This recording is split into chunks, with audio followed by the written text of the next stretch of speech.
Nous n'avons plus internet. Ah bah c'est pour ça que ça marche pas. Je vais pas couper des champignons. C'est bon, t'es prête? Bah vas-y, moi je suis toute oui. Parfait.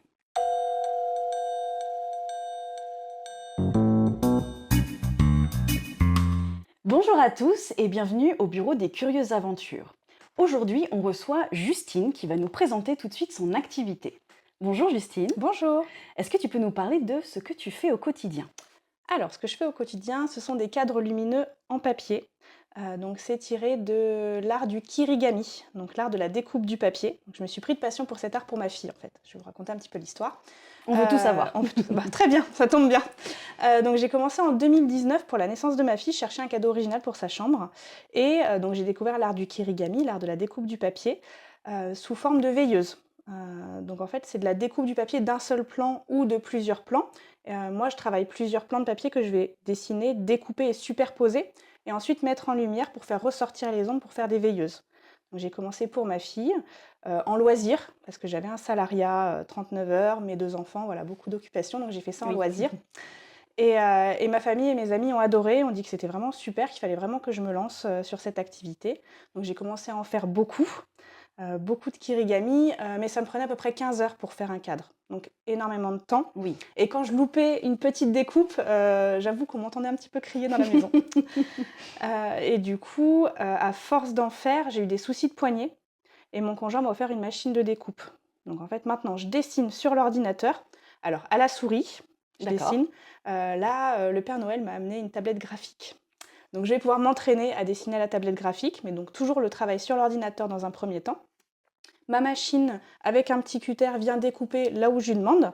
D'accord. Moi, je finis toujours à la main, à l'ancienne, avec le cutter, à venir découper le papier, faire des petits détails qu'elle n'a pas réussi à faire, et après, je superpose pour mettre en lumière. Et du coup, ça donne quoi comme rendu? Parce qu'on va le voir tout de suite après en vidéo, bien sûr.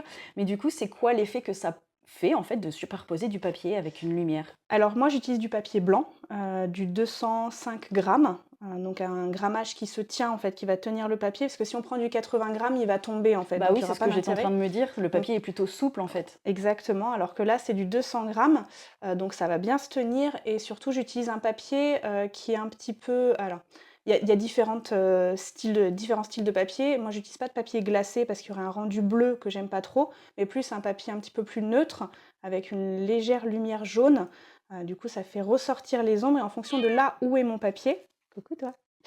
En fonction de là où est mon papier, là où je fais des puits de lumière également, le rendu sera pas le même et ça va vraiment faire ressortir les ombres. Plus on va s'approcher, sur le devant ou l'arrière, plus ça va être sombre à certains endroits, mais bon, vous verrez tout ça en vidéo parce que c'est un petit peu compliqué, D'accord, donc c'est un effet de jeu de lumière, en fait, d'ombre et de... Exactement, Ok. d'ombre et de lumière, tout à fait. D'accord, très bien. On va attendre que le chat s'installe. Allez-y, votre seigneurie. Oui, Le ça docteur patouille. Katson veut savoir plein de choses sur les cadres lumineux. T'es bon, t'es bien installé? Donc tu disais que tu avais un salariat avant Oui, tout à et fait, que ça te prenait beaucoup de temps de te faire tes cadres. exactement. Comment t'as fait évoluer tout ça? Alors malheureusement par un burn-out. Ah, ok. Parce que du coup, j'ai commencé mon activité loisir, juste avant le covid et le covid, contrairement à beaucoup de personnes, moi, ça me prenait énormément de temps parce qu'avant, j'étais, dans un service qualité, sécurité, environnement. Donc le covid nous a touchés de plein fouet dans le sens où on devait mettre en place toutes les normes sécurité, plein de choses à faire, voilà, énormément de temps.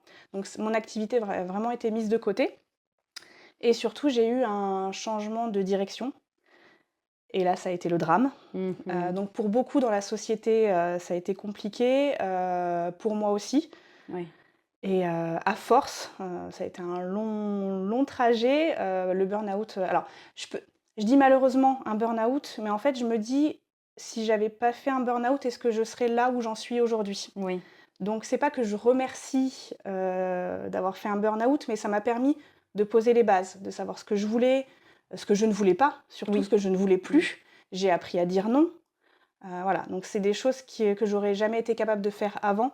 Donc le burn-out, Bah, ça a c'est ni été bien une ni mal. Disons que ça a voilà, été c'est quelque ça. chose qui est arrivé C'était et une tu as su étape le de ma transformer. vie. Voilà, c'est une étape de ma vie et ça a su me transformer. J'ai su tirer le bon plutôt que de dire: «Ah j'ai fait un burn-out, c'était trop compliqué et tout», je dis: «Ça a été une épreuve de ma vie, j'ai réussi à la surmonter grâce à ma famille, à mes amis, à une psychologue parce que, on s'en sort pas indemne». Et j'ai encore des petites sensibilités, à ce jour. Là, par exemple, je me coupe complètement des informations parce que voilà, je suis une vraie éponge et je prends le sentiment des autres. Donc non, non, j'ai Bah, décidé c'est de venant d'une personne qui pleure devant les pubs. Enfin, je regarde ah plus mais la télé oui, non plus. complètement, je pleure tout alors Une musique et c'est parti. voilà, exactement, j'ai le même souci.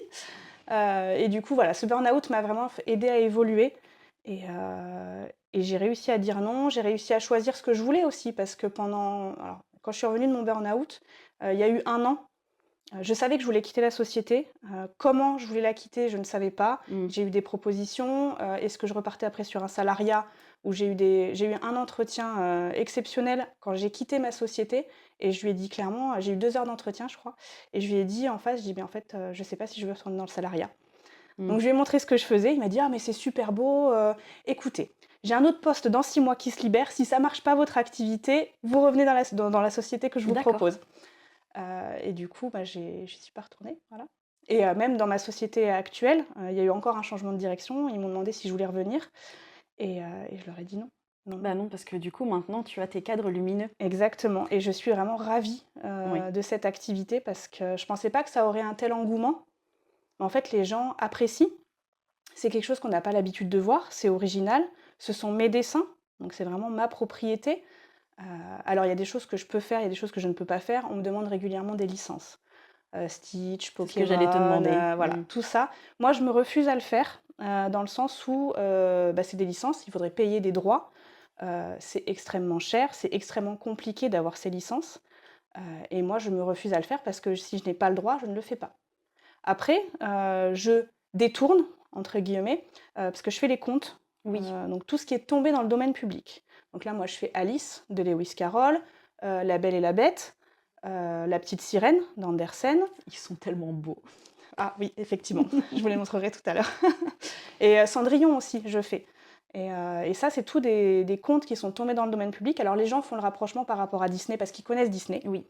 Mais moi, je les reprends régulièrement en disant: «Attention, c'est pas du Disney. Disney, il faut avoir une licence, je n'ai pas le droit». Par contre, je me suis inspirée du conte original qui est Mmh. tombé dans le domaine public et vraiment, je lis l'histoire et je remets des petits détails. Dans La Petite Sirène, j'ai le bateau à 3 mâts du prince qui est tombé au fond de l'océan. Oh! Bah, qu'est-ce que j'ai fait? J'ai fait 3 mâts au bateau parce que c'était Oui. un petit clin d'œil. Donc à D'accord. chaque fois, je fais des petits rappels comme ça. Et du coup, tu fais pas que ça, tu fais aussi d'autres contes ou d'autres ambiances? Effectivement, je fais les animaux, beaucoup. Je travaille beaucoup avec le parc animalier d'Auvergne et le PAL, qui ont tous les 2 des fondations, de défense des animaux. Et donc quand je viens exposer sur ces lieux, je reverse une partie de mes bénéfices, à ces associations. Et ils me permettent de voir les animaux, de près, de très, très près. Waouh! Je leur avais dit j'avais exposé, je leur avais dit: «Ah, j'aimerais bien faire le lion». Et ils m'ont dit: «Mais Justine, viens avec nous, on va voir les lions de près, comme ça tu pourras vraiment t'imprégner de Oh! l'animal». Et du coup, j'ai vu le lion, voilà, à cette distance. Alors effectivement, il y avait la grille, parce qu'on était Oui. dans les loges, mais c'était vraiment un moment unique. Alors normalement, c'était 15 minutes, et en fait, on est resté 45 minutes j'étais juste avec la soigneuse et on est Waouh! resté à observer. J'ai vu les pattes de la lionne, elle a rugi parce qu'elle était dans la loge, donc elle a appelé le lion. Enfin, c'était vraiment un moment magique et quand j'ai fait le lion, du coup, moi, je leur ai amené en leur disant: «Voilà, j'ai fait le lion, qu'est-ce que vous en pensez?» Bah, ils ont tous adoré, donc alors je suis souvent posée sur un banc à regarder l'animal et mes enfants derrière, quand est-ce qu'on y va, quoi? Bah oui. Voilà, c'est un petit peu pressé, mais on y va régulièrement, ouais. D'accord. Bah, je les ai contactés parce que j'aimerais bien faire, un épisode avec des animaux aussi. Mais bref, on verra plus tard. Et du coup, comment tu arrives à gérer, bah, ta vie familiale, ta vie personnelle, ta vie de chef d'entreprise? Alors maintenant que j'ai plus mon salariat, que je suis à 100 sur cette activité, ça m'a libéré énormément de temps. J'arrive à me prendre du temps pour mon entreprise, parce qu'en fait, je dépose les enfants à 8h30 à l'école. Je vais les rechercher à 16h30. Donc j'ai tout ce temps-là pour travailler. D'accord. Donc ça Mmh. déjà, c'est un bonheur comparé au salariat où, on fait sa journée de salariat et le soir, on essaye de s'occuper vite fait des enfants, après on va travailler, Mmh. voilà. Donc c'est ce que j'avais fait pendant un temps. Là, maintenant, j'ai vraiment des vraies journées de travail. Les mercredis, c'est pour mes enfants, pour les activités. C'est les Le mercredis, mercredi. exactement. Ça marche moins bien pour le maire vacances. J'ai vu ce Oui, matin t'as sur vu ce matin, Insta. ouais, j'ai mis vert vacances, Ouais. mais bon, j'ai fait un petit Mais smiley qui voilà. rigole pour dire est-ce que vous avez C'est compris? ça. Et par contre, souvent, le soir, je retourne travailler parce que ma journée de travail n'est pas terminée, j'ai encore plein de choses à faire, que ce soit les réseaux sociaux, les photos. Alors les photos, le mieux, c'est quand il fait nuit, donc Forcément, forcément, cadre lumineux. exactement. Tout ce qui est création, surtout dans les périodes fortes. Là, c'est un petit peu plus calme, quoique j'ai quand même pas mal de travail, tant mieux, voilà, je vais pas me plaindre. J'ai quand même pas mal de commandes, ça me fait plaisir, des commandes personnalisées au prénom, enfin ce genre de choses, donc c'est vraiment top. Oui, parce que du coup, pour par exemple un cadeau de naissance ou pour un Exactement. anniversaire, c'est top quoi. Ah oui, oui, exactement. Parce que comme c'est veilleuse, donc pour les naissances avec le prénom, c'est super. Pour les baptêmes, voilà, ça plaît beaucoup pour vraiment des cadeaux uniques comme ça. Et du coup, pour en revenir à la journée de travail, du coup, le soir, mon conjoint travaille à la maison, qui fait un petit peu les horaires qu'il veut, même si il respecte la journée. Mais le soir, quand je lui dis est-ce que ça te dérange si je vais travailler, il me dit bah non, il fallait que je finisse quelque chose moi aussi, donc on retourne bosser. Et ça, D'accord. et on est dans le même bureau. Voilà, on a un même bureau pour nous, enfin un grand bureau. Oui. Donc voilà. Au début, lui, il avait son grand bureau pour lui tout seul. Mais Ok. bon, tu verras tout à l'heure. Maintenant, il a une petite place et moi, j'ai tout l'espace en fait. D'accord, tu as investi les lieux quoi en gros. Exactement. Moi, il m'avait donné un bureau au début et plus ça allait, plus voilà, tu verras, il y en a partout. J'ai hâte de voir. Et du coup, moi j'ai une question un peu curieuse. Quel est ton projet préféré depuis que tu as commencé? Celui que tu as vraiment le plus adoré? S'il y en a un. Alors, j'ai une préférence pour moi, Alice au Pays des Merveilles, parce que c'est celui que j'ai fait pour ma fille qui s'appelle Alice. D'accord. Donc c'était vraiment le premier. Mais ce que je préfère faire, c'est créer des nouvelles inspirations.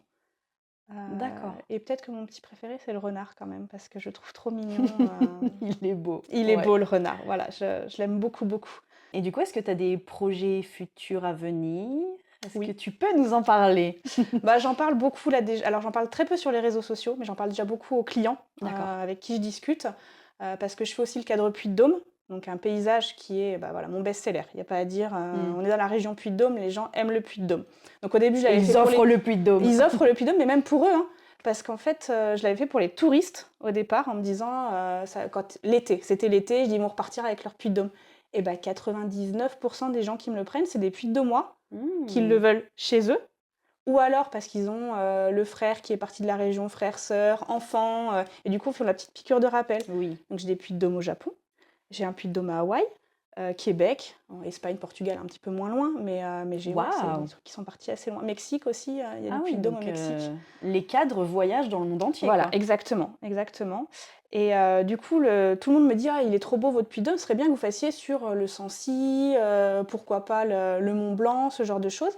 Et je leur dis écoutez, cette année, donc on est en 2026, donc j'avais dit ça déjà en 2024, hein, mais voilà, j'ai un petit peu de retard. J'aimerais bien faire sur une photo.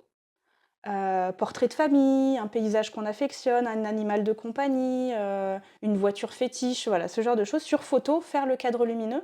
Alors, je suis un petit peu en Waouh! train de travailler, voir comment. Alors, la tablette graphique va beaucoup m'aider, mais comment travailler en fait ce design, parce que ça va me prendre énormément de temps de dessin. Mais il faut que l'offre soit quand même acceptable, parce que si je fais un cadre lumineux à 500 €, je pense que je n'aurai pas beaucoup de Il y clientèle. aurait moins de clients. Enfin, pas Voilà. la même en tout cas. Voilà, exactement. Clientèle différente. Donc j'essaye de voir un petit peu comment je veux faire ça, mais oui, ça fait 2 ans que j'en parle, que je dis que je veux faire sur photo. Il va falloir que j'arrive à avancer un petit peu à concrétiser ça, et ça arrive. Très bien. Et du coup, si on veut acheter ces cadres, si on veut voir tes progrès, ce que tu fais, tes projets, etc., où est-ce qu'on peut te trouver? Sur les réseaux sociaux. Justine Illumine sur Instagram, Les Papiers D'accord. Enchantés, c'est mon nom de société. Et après, j'ai une plateforme de vente, un marketplace. Mais après, il ne faut pas hésiter à me contacter d'abord sur Instagram. Moi, j'aime bien discuter avec les gens, ce qu'ils veulent, les conseiller sur les couleurs aussi. Parce que comme je peux changer la couleur, si vous me dites j'ai un intérieur bleu, on ne va pas mettre un cadre rose fuchsia. Voilà, Oui. on va essayer de mêler un petit peu, faire un petit camailleux de couleurs, ce genre de choses. Mmh. J'ai beaucoup de personnes qui m'envoient la chambre en photo. Et je leur dis, je verrais plutôt tel. Alors, le design, en général, ils savent ce qu'ils veulent. Ou alors, ils hésitent entre deux, trois. Et moi, je leur dis, là, vous avez fait une chambre un petit peu style forêt. Plutôt partir sur le renard que le lion. Oui. Voilà, il faut qu'il y ait une petite concordance. Et au niveau des couleurs aussi, je les aide. D'accord, oui, parce que du coup, on peut choisir aussi ses couleurs, c'est pas que Oui. du blanc. Oui, effectivement, c'est pas que du blanc. Je travaille le papier blanc pour créer les ombres et après la première feuille pour faire ressortir l'animal ou un petit animal à l'intérieur, le renard clairement que vous allez voir, il y a un choix de couleurs donc plus ça va, plus j'ai de choix de couleurs parce qu'à chaque fois que je vais dans une papeterie, je craque pour une nouvelle couleur. Mon chéri me dit: «Mais non, mais tu l'as déjà». Non, c'est pas tout à fait la même Il y a couleur. une nuance. Voilà, c'est ça. Le bleu ciel, le lavande, non, non, il y a une belle palette de couleurs donc à ce jour, j'en ai 21 je crois. Mais ça m'empêche pas, bah, quand je vais dans un alors là, j'ai fait un Puy de Dôme édition spéciale, pour Origine Auvergne, l'année dernière avec un Puy de Dôme bleu pailleté. J'ai cherché du bleu pailleté comme je l'imaginais, je l'ai pas trouvé, bah, du coup, je l'ai créé. Avec mon Mmh, bleu et une bombe de peinture, j'ai pailleté parce que j'arrivais pas à retrouver la nuance que je voulais. d'accord. Donc Waouh! voilà, je peux vraiment, faire un petit peu comme j'ai envie, Ouais, tu au tout le niveau côté du papier. créatif qui peut Ouais, ressortir, quoi. exactement et j'ai beaucoup d'idées, pas assez de temps pour tout faire, mais beaucoup d'idées. Ouais, et donc du coup, tu parles d'Origine Auvergne. Est-ce que tu fais d'autres événements aussi dans l'année? Alors je fais Yggdrasil, c'est le festival, À du Lyon, c'est fantastique à ça, Lyon, oui. voilà, des mondes fantastiques. Qui est bientôt d'ailleurs. Oui, mars, Oui. d'habitude il est en février, là ils l'ont mis en mars, donc j'ai hâte aussi, c'est vraiment une belle place d'exposition. Alors ce que j'aime bien y aller, mais j'aime bien y aller aussi en visiteur parce que, quand j'expose, bah, j'ai pas le temps Bah oui. d'aller faire mon petit tour, d'aller voir Mmh. les copains, je reste derrière mon stand, je peux pas le quitter comme ça. Mais du coup là cette année j'y vais en tant qu'exposante comme l'an dernier. J'avais dit: «Je ferai une année sur 2 pour avoir le temps d'aller voir les copains et tout», mais en fait, bah, je reviens parce que ça marche tellement bien, que j'y vais.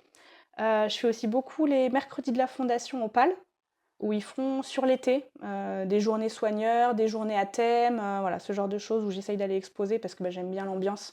Le cadre est vraiment super. Ouais. Je fais des marchés de créateurs aussi, et Origine Auvergne à la fin de l'année tout le temps.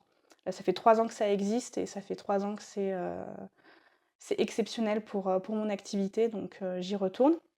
Surtout que l'an dernier, donc parmi 450 exposants, les visiteurs pouvaient voter pour le plus beau stand, le produit le plus original et du coup, j'ai remporté le trophée coup de cœur du public. Félicitations. Merci beaucoup, donc je suis vraiment très, très Bah contente. oui. Je remercie beaucoup aussi Anne, Védrine qui est décoratrice d'intérieur et qui est scénographe, qui m'a aidée à agencer mon stand, à le décorer, à le faire vraiment l'effet waouh et ça a vraiment marché parce que ce trophée, c'est un petit peu grâce à elle que je l'ai eu aussi.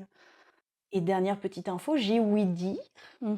qu'on pouvait aussi trouver tes créations en Auvergne, à Landes, si je ne Oui, dis pas tout de à fait. bêtises. Il y a la boutique des artisans, qui a ouvert en novembre, fin novembre, qui est là tout le temps maintenant. Les créateurs vont un petit peu changer de temps en temps, mais du coup, j'ai mes créations qui sont disponibles là-bas. Moi, j'ai encore la collection Noël, il faut que je la change pour, notre collection. Mais je vais refaire l'agencement de stand. Oui. Parce Anne que sera Anne contente. voilà, exactement, Anne, elle est pas contente si elle voit ça.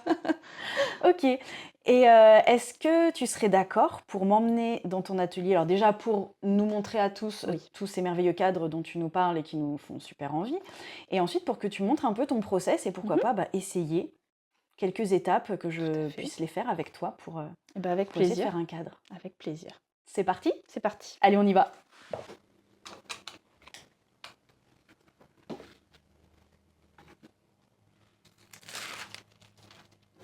Et donc voilà un des cadres. Donc ça, c'est mon tout premier, le Alice au pays des merveilles pour ma fille qui s'appelle Alice. Regardez-moi ces détails incroyables. Et donc on voit bien que mon travail artistique a quand même beaucoup évolué par rapport à mon premier, parce que quand on compare le premier, qui a une petite, avec le tout dernier, l'un des derniers modèles, on voit qu'il y a un travail de dessin supplémentaire. Là, c'était un peu grossier, j'ai envie de dire. Là, maintenant, je travaille vraiment plus les détails. On a la forme du lion en premier qui nous accroche l'œil, et après, on va plonger dans le cadre pour voir tous les petits détails que j'ai faits. Donc les petits lionceaux qui jouent avec le petit papillon, là, qui ressort. Et ce que j'ai voulu faire, un petit clin d'œil au parc animalier d'Auvergne. Quand on rentre dans le parc animalier d'Auvergne, on voit tout de suite les suricates. C'est les premiers animaux qu'on rencontre en fait quand on arrive dans le parc animalier. Et juste derrière, il y a les lions. Donc je voulais faire ce petit lien entre ces suricates et ce lion qu'on voit au parc animalier d'Auvergne. Waouh! En tout cas, avec la lumière, ça rend vraiment super bien. Merci beaucoup. C'est ce côté lumineux que j'aime bien en fait. C'est vraiment jouer avec la lumière, venir jouer avec les ombres. On est vraiment sur un travail de jeu d'ombre et de lumière. Et moi, c'est ce que j'aime en fait. Est-ce que tu pourrais nous montrer un petit peu ton processus créatif, comment tu travailles et par Oui, quelles étapes tu passes? et ben c'est parti. Donc là, c'est ton bureau, ton espace de travail, si j'ai Oui, bien compris. tout à fait. Donc ici, là-bas, voilà, il y a quand même pas mal de place. En ce qui concerne mon processus créatif, déjà, je vais beaucoup me renseigner. Tout ce qui est compte, je vais lire les comptes. Alors j'ai plein de livres de comptes que j'avais quand j'étais petite, donc ils sont collector ceux-là. Waouh! Donc des livres qu'on m'a Ah oui! donnés aussi, des choses qu'on m'a offert. Voilà, j'ai vraiment pas mal de choses d'inspiration. Donc pour les contes, vraiment les contes. Pour les animaux, tout ce qui est documentaire, aller dans les parcs animaliers, vraiment m'inspirer de l'animal. Et voilà, j'aime beaucoup lire. Et du coup, après, je vais passer à la phase ordinateur. Donc là, par exemple, j'ai ouvert le renard. Donc je vais travailler sur ce logiciel. C'est le logiciel de ma machine de découpe. Tac. Et je vais venir en fait venir travailler sur des zones donc à la souris. Mais maintenant j'ai une tablette graphique, donc il faut juste que je me l'approprie un petit peu. Et je vais venir en fait dessiner mes petits éléments comme j'en ai envie et vraiment créer un dessin. Donc là, tu dessines chaque... Chaque plan, en fait, ça va faire un Ok. calque. Attends, celui-là, je vais le... Tac. Est-ce que lui c'est bon? Lui c'est bon, lui c'est bon. Je vais juste les remettre dans le bon sens parce qu'après je travaille comme ça pour la découpe. Que tu comprennes comment ça fonctionne. Donc voilà, en fait, je vais travailler sur différents plans, différentes façons de dessiner. Donc là, vous avez la première feuille. Si j'enlève toutes les feuilles. Voilà à quoi ressemble la première feuille de découpe qu'on va avoir, par exemple, ici. Donc voilà, je dessine comme ça, là. Et en fait, ma machine va venir découper directement cette forme. Donc moi, ce que je vais être obligée de faire, c'est à chaque fois de finir les petits détails. Donc je m'équipe toujours de mon cutter de précision, donc de l'art du kirigami toujours. Tac. Origami, on plie le papier, kirigami, on le découpe. Et donc je vais venir redécouper parce que ma machine en fait va venir découper le papier, mais elle va aller suffisamment en profondeur, mais il faut toujours que je finisse en fait de le découper. Et donc quand on fait l'art du kirigami, c'est jamais le cutter qui va tourner, c'est la feuille en fait. Donc on va vraiment travailler sur ce format-là. Et du coup, toujours à découper, à finir la découpe. Pour éviter Tac. les petites déchirures de papier. Voilà, c'est ça? exactement. Parce que si je tire, forcément le papier, est-ce que ça va l'avoir fait là? Peut-être pas forcément le voir bien, mais si je tire, ça va créer un petit papier, un petit côté fibreux qui ne plaît pas beaucoup en fait. Donc il faut vraiment que ce soit beaucoup plus net. Je vais essayer de vous montrer. Mais bon, là c'est pas le plus flagrant. Il faut pas arracher le papier, il faut vraiment venir le découper. Parce que Voilà. tiens, sur celui-là, si je le découpe. Ici, là, le petit boui-boui. Et donc, Oui, du coup, il n'y venir... a pas de perte. En fait, tu réutilises tout, Alors, tout ce que tu peux. j'essaye de tout garder. Donc ça, franchement, la forme, je l'offre en cadeau à des clients. C'est Anne qui m'avait donné la petite astuce. Voilà, je la graffe sur les papiers, là, sur celui du Puy-de-Dôme. Là-bas, j'ai offert la forme, en fait, plutôt que de le jeter. Mais je revalorise, en fait, tout ce qui est papier. J'ai des gros sacs poubelles où je mets toutes mes chutes de papier que je donne à des gens qui font du papier artisanal. Donc j'ai des copains, dont Étienne, le dur de la feuille, qui réutilise mon papier pour faire son propre papier artisanal. Il fait différentes sortes de papier, et du coup je lui donne mes chutes de papier, et j'ai d'autres artisans papetiers, pareil, à qui je donne, pour vraiment réutiliser le papier. Donc voilà les petites formes qu'on a, et à chaque fois je vais avoir des feuilles différentes. Donc là par exemple, sur celui-ci, je vais prendre tout le tas, des choses que j'avais déjà découpées, donc voilà. Les petits champignons, on les voit, ils sont pas complètement découpés, mes petits champignons. Il faut que je finisse de les découper à chaque fois. Et pareil, les petits points des champignons, il faut que j'aille les chercher avec le cutter parce que ça va pas découper complètement. D'accord. Est-ce que tu veux découper une petite feuille de champignons Allez, je vais découper des champignons. Je vais t'en faire une ring pour toi si tu veux. Waouh! Ah oui, comme ça, on va voir aussi la machine qui travaille. Exactement. Donc là, tu travailles sur un logiciel pour faire toutes tes feuilles, les différentes feuilles qui vont faire l'effet de profondeur. Et donc là, ça va être une feuille qui va être découpée. Alors c'est moi qui ai décidé de la mettre en vert, parce que j'ai besoin quand je travaille de voir les différents plans. Mais après, je peux les changer de couleur. La couleur, on s'en fiche, c'est vraiment le trait de coupe noir là qui va compter. D'accord. Tac. Elle est réglée correctement, jusqu'à ce qu'elle se connecte avec l'appareil. Et donc j'ai un tapis de découpe qui est un petit peu autocollant. Ah oui, comme ça, la feuille, elle est bien maintenue sur le support. Exactement. Ok. Faut juste...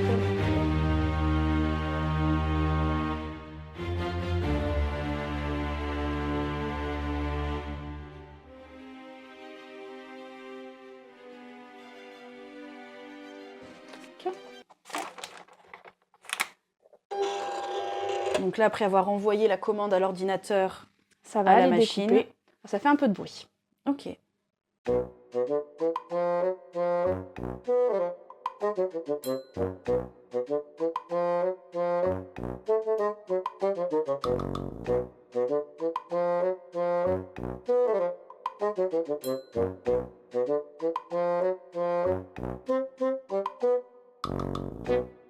Alors, je sais pas toi, mais moi, avec le bruit, j'ai l'impression d'avoir gagné, genre au casino, quoi. Ah ouais, d'accord, ok. Ah, ça serait bien. Chaque feuille, hop, tu gagnes. Donc la découpe est terminée. Voilà ce que ça donne. Donc, voilà ce que ça donne au niveau de la découpe. Donc là, tout le papier est découpé, mais il va falloir finir. Parce qu'en fait, là, il faut savoir jouer entre la profondeur de la lame et le fait que je ne veux pas abîmer mon tapis. Parce que je pourrais tout couper d'un coup, mais le souci, c'est que la profondeur de la lame viendrait vraiment abîmer le tapis de découpe. Donc il faut être à la limite du raisonnable. Tac.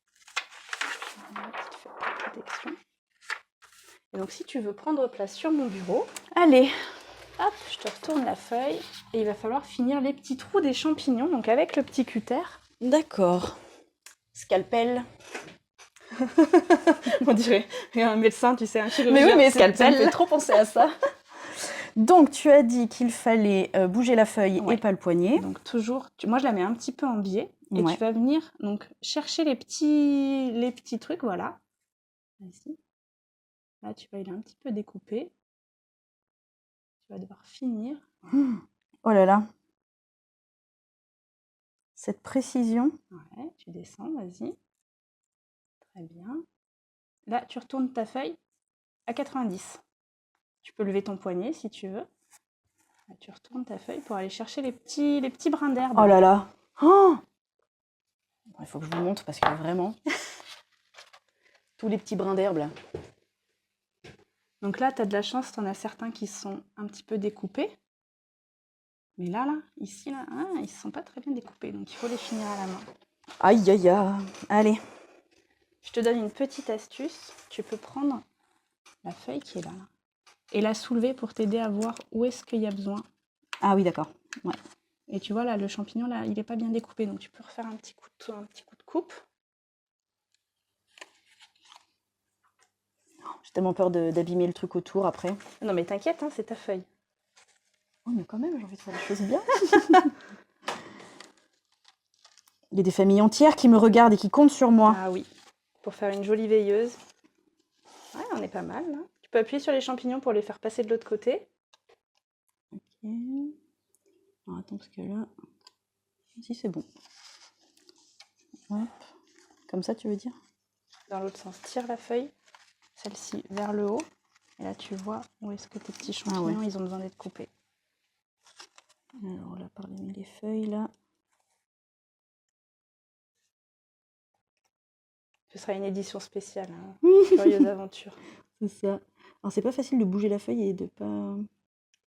C'est un coup à prendre. Quand on apprend l'art du kirigami, la première chose qu'on apprend, c'est des traits droits. Après, on apprend à faire des vagues en bougeant le papier. Après, on apprend à faire des ronds. Et la qualité aussi du cutter est très importante. Là, tu as une lame ancienne. Si je te mets une lame neuve, ça coupe un truc de fou, hein. À peine tu as posé le cutter que ça découpe la feuille de papier. Ok. J'ai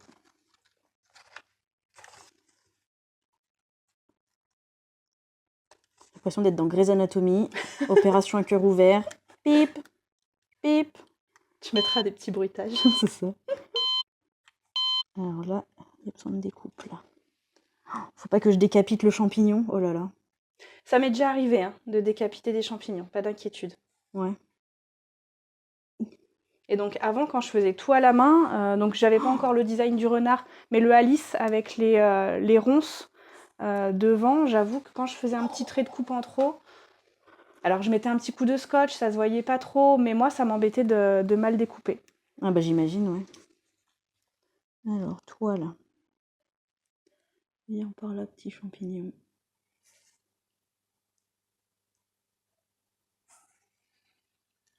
Je vois pas où c'est que ça. Il s'accroche. Ouais, c'est ça en fait, on voit, on le sent que le papier veut pas se décrocher. Et du coup, moi des fois je fais des coups dans le vide aussi en me disant ah bah tiens là il est pas décroché, mais en fait il était déjà décroché. Mais c'est vraiment aller travailler, chercher la finesse du papier. Ça y est, je l'ai eu. Hmm. Et là, un petit peu. Oui, c'est vraiment, je dirais, un travail presque méditatif. Bah, moi j'aime bien. C'est agréable en fait quand ça se défait. Et bah, je suis là, ah ça y est, c'est fini. Et on passe à la suivante. C'est ça. Et du coup, il y a combien de feuilles par cadre? Il y a 6 feuilles de papier. Ok. Il y a juste le puits de Dôme où j'en ai 7. Par rapport à mes puits, j'en ai rajouté une supplémentaire. Et le 7, c'est le maximum que je puisse faire sur les cadres profonds. D'accord. Mais Oui, en parce général, je travaille qu'après, sur 6. Oui. entre chaque feuille, t'as... J'ai mis une petite baguette de 5 Mm. mm d'épaisseur pour vraiment créer un effet de profondeur. Parce que si elles étaient toutes collées les unes aux autres, non, j'en ai pas des... Je vais vite les finir, celles-là. Tac. Je vais montrer ce que ça donne pendant que tu finis ton cadre. Là.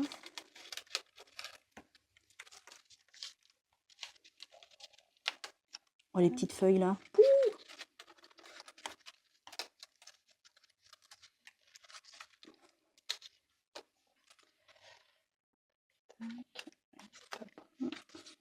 Alors, tac. Oh, j'ai réussi. C'est ma petite fierté, mes petits champignons sur mon petit renard. C'était Ah bah J'adore oui. les champignons. Alors maintenant, il y a tous les petits points. Ah oui, tous les petits trous des champignons. Ouais.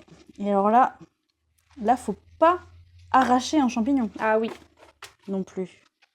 Et là, du coup, c'est là qu'on voit aussi qu'il y a des petits filaments.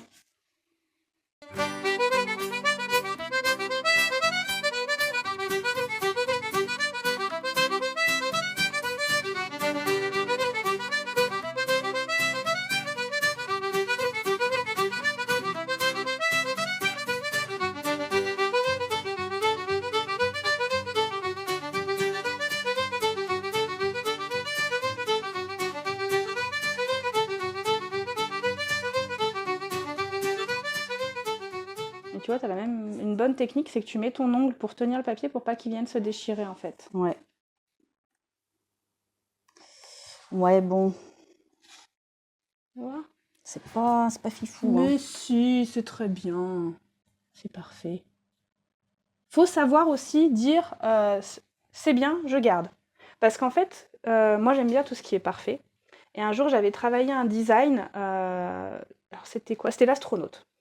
Je le travaille, le design.